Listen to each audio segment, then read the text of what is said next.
Teman-teman sekalian begini ya, tidak ada kata terlambat. Ya, tidak ada kata terlambat. Orang baik sekarang belum tentu punya masa lalu yang baik juga. Jadi jangan merasa bahwa orang tuanya misalnya, maaf ya, orang tua kiai pasti anaknya kiai. Orang tua ustaz anaknya ustaz. Tidak. Ya, ibu saya bukan ustaz ya. Ayah saya hanya mengajar di musola dan sebagainya gitu kan.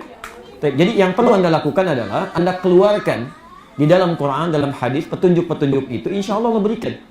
Sekarang enak sekali orang zaman sekarang. Imam Al-Bukhari itu untuk ngambil hadis jalan kaki dulu. Jalan kaki beliau tinggal di Bukhara. Makanya disebut Al-Bukhari. Nama aslinya Muhammad. Muhammad punya bapak namanya Ismail, kakeknya Ibrahim, kakek buyutnya Al-Mughirah, eyang buyutnya Al-Bardizbah, tinggal di Kecamatan Ju'fah, Kabupaten Bukhara, Provinsi Khorasan, negara Uzbekistan sekarang. Makanya disebut Al-Bukhari. Itu saat mencari hadis jalan kaki, Mas. Bayangkan. Jalan kaki ke Mesir, ke Irak, ke Madinah, ke Mekah untuk satu hadis. Dan pernah terjadi begini. Pernah terjadi, itu Masya Allah. Sudah jalan jauh-jauh, tiba-tiba sampai di tujuan, orang yang punya hadis bermain dengan ayamnya. Kayak mau ngasih makan begini. Ayamnya datang, gak dia kasih makan, dia tangkap begini. Itu balik lagi Imam Al-Bukhari. Balik lagi. Kata tetangganya, Syekh 5 tahun, kenapa Anda balik lagi? Kata Al-Bukhari, kalau pada ayam saja dia bisa berdusta, maka bagaimana dengan hadis Rasulullah SAW? Itu jalan kaki, Anda bayangkan. Tapi yang paling penting Anda pahami adalah siapa yang memotivasi Al-Bukhari ini sampai jadi luar biasa jadi imam besar, bapak ibunya. Ibu perlu tahu ya, Al-Bukhari itu ketika lahir, bapak ibunya saleh, ibunya baik ya, ayahnya baik, berusaha untuk menjadi lebih baik lagi. Ketika terlahir, tumbuh, ayahnya meninggal. Usia 4 tahun matanya buta. Al-Bukhari itu buta matanya. Ibunya single parent. Apa dikira putus asa? Tidak.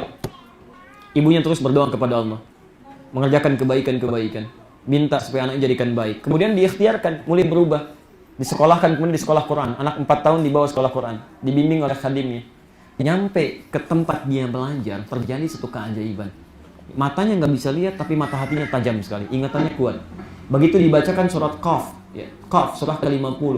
Begitu dibacakan oleh gurunya sampai selesai, murid-murid yang lain ikut baca, Al-Bukhari ikut baca. Kata syekhnya, man yahfal. Siapa yang sudah hafal?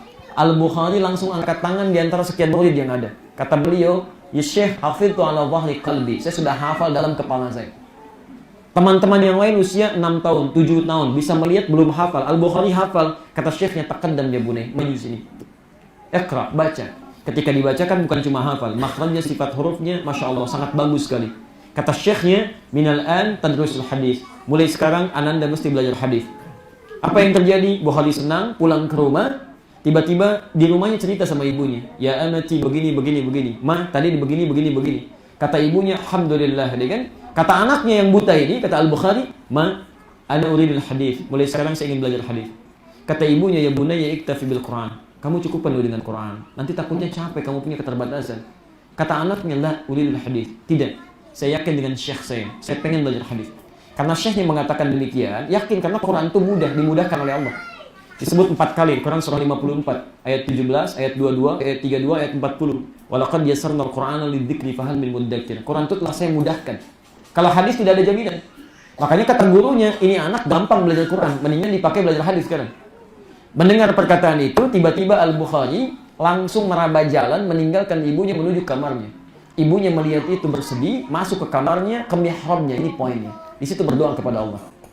Ya al-Basir, ya alladhi ala kulli syai'in qadir, a'id basirat ibni. Ya Allah, yang maha menatap dengan tajam, mohon ya Allah kembalikan penglihatan anak saya. Padahal medis sudah mengatakan ini mustahil, tidak ada obatnya. Menangis beliau, capek sampai tertidur. Nah, Al-Bukhari, ini yang mau saya sampaikan. Ketika ibunya menangis berdoa, Al-Bukhari sedang mengulang ayat Quran di kamarnya. Sampai pada ayat ke-22. Ya, laqad kunta fi ghaflatin min hadza. Dulu pandangan kamu tertutup, gak bisa lihat. Fakashafna anka ghita'aka. Mulai hari ini kami akan buka pandangan kamu, bisa melihat kembali. Wa basaruka al-yawma hadid. Pandangan kamu mulai sekarang akan menatap dengan tajam. Begitu sampai pada ayat itu ibunya menangis, Allahumma ya al-basir, anaknya mengatakan wa basaruka al-yawma hadid, tiba-tiba pandangannya terbuka kembali. Padahal ayat ini berbicara tentang akhirat, tapi diturunkan anugerah di muka bumi. Al-Bukhari kaget, lompat dari kasurnya, dikejar ibunya. Ummi, laqad ra'ait. Ma, saya bisa lihat sekarang. Kata ibunya, kaget ibunya bingung. Kemudian anaknya dikatakan, ya bunayya laqad ra'aita biqalbik. Mungkin kamu lihat dengan hati kamu. Lah, bal bi'aini. Mata saya lihat. Mama pakai baju ini, sekitaran kita ada ini disebutkan. berpelukan keduanya. Dari situlah kemudian Al-Bukhari mulai serius belajar, meneliti karirnya lagi, sampai hafal hadis, hafal Quran, dan menulis kitab Sahih Al-Bukhari. Itu peran ibunya.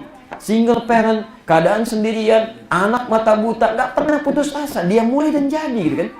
Itu ada di Fathul Bari, Syarah Sahih Al-Bukhari, jilid yang pertama, halaman 361, sebelah kiri, paragraf 3, baris 1 sampai dengan 9. Karena Ibnu Hajar, Allah sekalian. Imam